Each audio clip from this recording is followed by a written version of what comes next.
Hello दोस्तों, आप सभी लोगों का एग्ज़ाम सोच पर बहुत बहुत स्वागत है।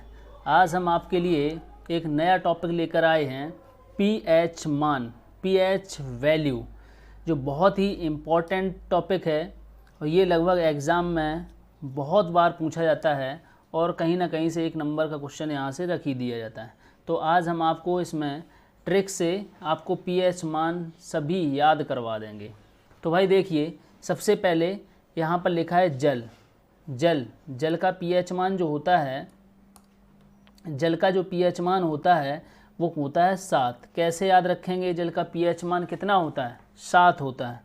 तो हमें याद रखने के लिए जल है। अगर जल अब देखो, किसी भी व्यक्ति का ज़िंदगी जो होती है बिना जल के नहीं चल सकती। मतलब ज़िंदगी में जल जो होता है वो बहुत ही इम्पोर्टेंट होता है आपका साथ देने के लिए। तो जल जो होता है वो हमेशा आपका साथ देता है। जल क्या करता है? हमेशा आपका साथ देता है, आपकी ज़िंदगी जीने के लिए हमेशा आपका साथ देता है। क्या, कौन देता है? जल। तो जल का जो पीएच मान होता है उसकी वैल्यू कितनी होती है? 7 होती है। इसके बाद आता है आंसू। आंसू देखो कैसे याद रखेंगे कि आंसू का जो पीएच मान होता है वो कितना होता है।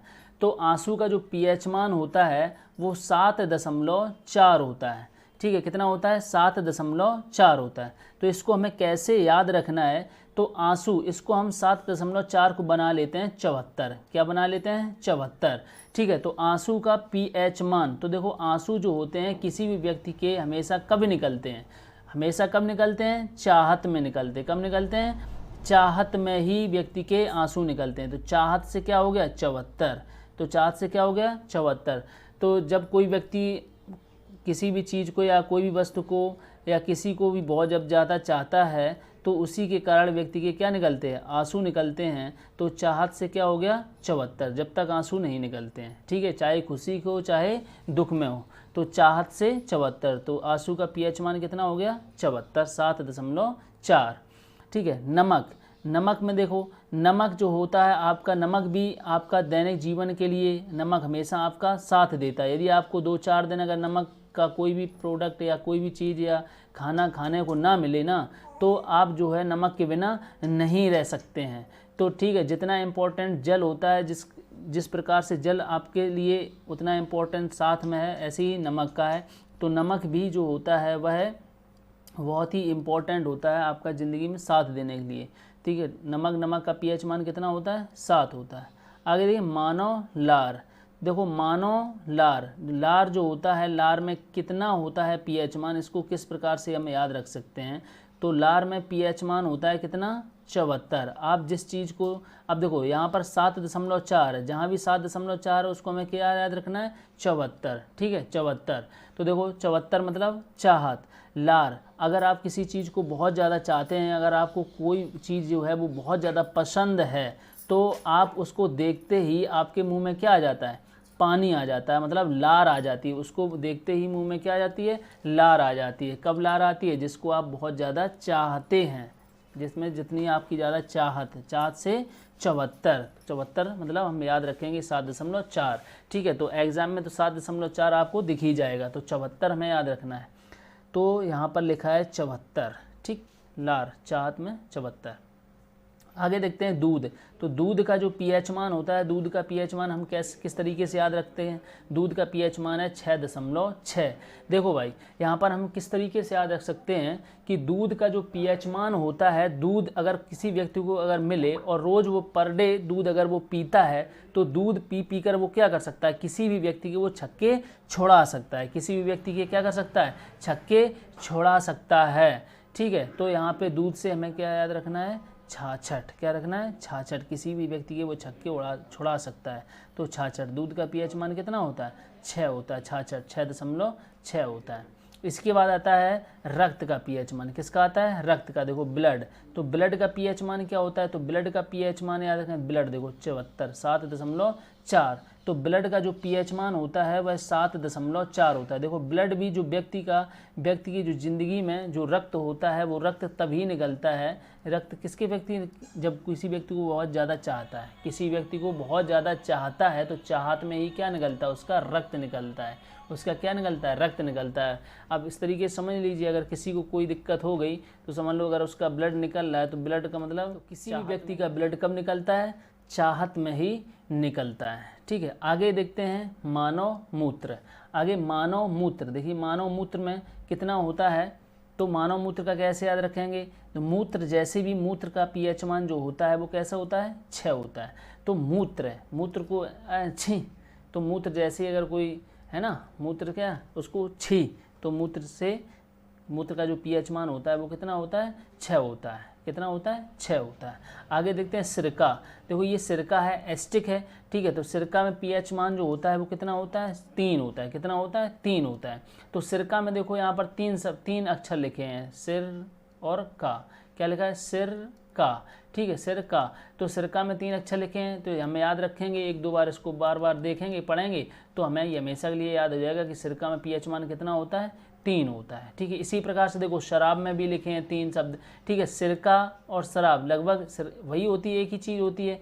ठीक है, तो शराब में भी पीएच मान कितना होता है, 3। तो लगभग देखो शराब में 3 होता है, जबकि शराब में थोड़ा सा पीएच मान जो है 3 से कम ही है, 2.8। तो आप एग्जाम में इसका एनालिसिस आप कर सकते हो, बहुत अच्छे से समझ सकते हो। ठीक है, तो शराब में भी 3 ही पॉइंट हैं, तो लगभग इसका जो पीएच मान है वो कितना है, 3 के आसपास है, 2.8 है। इसके बाद हम करते हैं नींबू। देखो नींबू का जो पीएच मान है, नींबू का हम किस तरीके से याद रखेंगे कि नींबू का पीएच मान कितना है, 2.4 है। तो नींबू का जो पीएच मान है, नींबू का हम ऐसे याद रख सकते हैं कि 2 के 4। तो नींबू जो मार्केट में आपके जो मिलते हैं या बेचते हैं तो किस तरीके से आ सकते हैं, 2 के 4। तो नींबू का जो पीएच मान होता है वो क्या होता है, 2 के 4 मतलब 2.4। ठीक है, इसी प्रकार से हम याद रखेंगे समुद्री जल। तो वो समुद्री जल का जो पीएच मान होता है वो कितना होता है, 8.4। देखो 8.4 का मतलब है 84। क्या मतलब है, 84। तो जो समुद्री जल जो होता है उसका जो पीएच मान है 84। देखो 84, इसका मतलब समुद्र जो होता है वो समुद्र कितने क्षेत्र में फैला हुआ है, 84 कोस। कितने में फैला है, 84 कोस में फैला हुआ है। ठीक है, सुना था रामायण में बताया जाता है कि कितना समुद्र, 84 कोस हनुमान जी जो थे वो समुद्र को पार करके गए थे। ठीक है, तो समुद्र को जैसे समुद्र का नाम सुनते ही समुद्र का जल कितना विशाल है, 84 कोस में फैला हुआ है। तो 84। ठीक है, 8 रस। तो देखो जठर रस का पीएच मान कितना होता है, 1.5 से 2.3 होता है। क्या होता है, 2.3 होता है। तो इसको भी हम बहुत अच्छे तरीके से याद रख सकते हैं। इसके बाद आता है पित्तरस। क्या आता है, पित्तरस। देखो पित्तरस का पीएच मान जो होता है, पित्तरस का पीएच मान कितना होता है, 7.7 होता है। 7.7 कैसे याद रखेंगे, देखो जो पित्र मतलब पित्त से क्या है, पित्र। जैसे पित्त का नाम सुने, पित्त से क्या होता है, पित्र होता है। क्या होता है, पित्र। तो पिता के हमेशा बेटा जो भी होता है, परिवार में जो भी सदस्य होते हैं वो हमेशा पिता के कैसे रहते हैं, साथ रहते हैं। क्या रहते हैं, साथ हमेशा रहते हैं। पिता के हमेशा साथ रहते हैं, जो भी परिवार में जो भी सदस्य होते हैं हमेशा साथ रहते हैं। तो यहाँ पर पित्त से हमें याद आ जाएगा कि पित्त से पित्र और पित्र से पिता या पित्त से पिता, और पिता के हमेशा जो भी व्यक्ति होते हैं परिवार के हमेशा क्या रहते हैं, साथ रहते हैं। तो इसका पित्त का जो पीएच मान होगा वो 7.7 होगा। आगे चलते हैं चाय का पीएच मान। देखो चाय का पीएच मान किस तरीके से हमें याद रख सकते हैं। अभी आप देखते होंगे कि कहीं भी आप जाते हैं, चाय आप मांग देते हैं दुकान पे जाके कि दे दो भाई एक चाय दे दो, तो चाय कितने की मिलती है, 5 रुपए की। कितने की मिलती है, 5 रुपए की। ठीक है, तो चाय कितने की मिलती है, 5 रुपए की। तो इसी प्रकार से हम याद रखेंगे 5.5। क्या रखेंगे, 5.5। तो चाय का पीएच मान कितना होता है, 5.5 होता है। आगे देखो कॉफ़ी। तो कॉफ़ी का जो पीएच मान होता है, कॉफ़ी का पीएच मान कितना होता है, 5 होता है। तो कॉफ़ी का जो पीएच मान है कितना है, 5 है। तो भैया चाय भी 5 की मिलती है, तो कॉफ़ी भी हमें कितने की मिलेगी, 5 की ही मिलेगी। ठीक है, तो कॉफ़ी का भी पीएच मान कितना है, 5।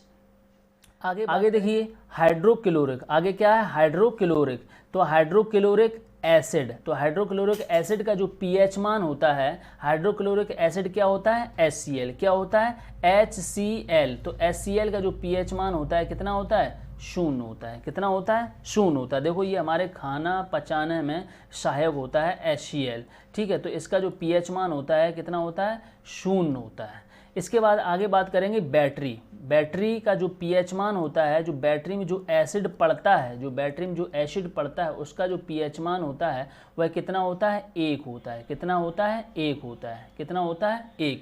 तो बैटरी में जो एसिड पड़ता है उस एसिड का जो फार्मूला होता है वो फार्मूला क्या होता है? H2SO4। क्या होता है? H2SO4 होता है। जो बैटरी में जो एसिड पड़ता है उसका जो फार्मूला होता है वो H2SO4 होता है। क्या होता है? H2SO4। तो इसका जो बैटरी में जो एसिड पड़ता है उसका pH मान कितना होता है? 1 होता है। देखो कोई भी व्यक्ति होता है उसके घर में बैटरी जो होती है 1 ही होती है, ऐसे याद रख लेते हैं। बैटरी जो होती है वो 1 ही होती है, ठीक है। तो दोस्तों यहाँ पर हमने आपको कोशिश की याद करवाने की, और यह वीडियो आपको कैसा लगा है तो आप लोग कमेंट बॉक्स में ज़रूर बताएं। इसके बाद हम आपका कोई नया टॉपिक लेकर आएंगे और इसी तरीके से फिजिक्स, केमिस्ट्री, बायो आपके सभी कंप्लीट टॉपिक करवाए जाएंगे। और आप लोग 1-2 बार प्रयास करें, अगर कहीं भी कम समझ में आया तो 1-2 बार वीडियो को बार बार देख सकते हैं। इसके साथ साथ हम आपको मिलते हैं नेक्स्ट वीडियो में। आपका दिन शुभ रहे।